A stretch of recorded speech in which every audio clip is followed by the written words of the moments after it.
तो ऑपरेशन सिंदूर पर सियासी मोर्चाबंदी लगातार जारी है और कल विपक्ष ने बैठक की। 16 दलों ने पीएम मोदी को खत लिखकर संसद का विशेष सत्र बुलाने की मांग की और सरकार को यह मंजूर नहीं। सरकार क्या कह रही है? सरकार कह रही है कि संसद का मानसून सत्र आने ही वाला है, तो विशेष सत्र की आखिर जरूरत क्यों है? लेकिन खुद सरकार चाहती है कि ऑपरेशन सिंदूर की कामयाबी जनता तक जोरदार तरीके से पहुंचाई जाए।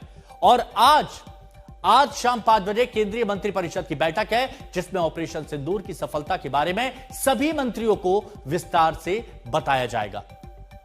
तो पहले आपको यह सुनाते हैं हम कि संसद के विशेष सत्र को लेकर विपक्ष की तरफ से आखिर क्या-क्या तर्क दिए जा रहे हैं। 16 राजनीतिक दलों ने एक अपने सभी लीडर्स के माध्यम से एक चिट्ठी प्रधानमंत्री जी के नाम लिखी है। संयुक्त रूप से एक मांग उठाई है कि एक स्पेशल सेशन संसद का तुरंत बुलाया जाए।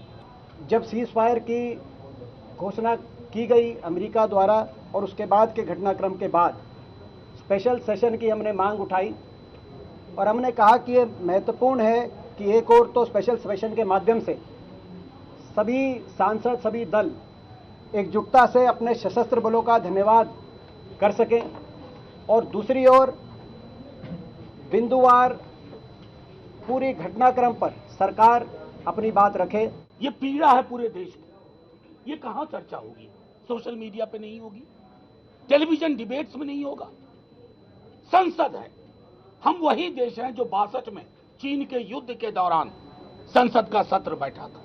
तो प्रधानमंत्री जी से ये गुजारिश की गई है कि प्रधानमंत्री जी, इतिहास में ऐसे क्षण आते हैं जब आपके व्यक्ति को कोई चीज आहत करे ना करे, देश को आहत करता है, और जब देश आहत होता है तो संसद ही है।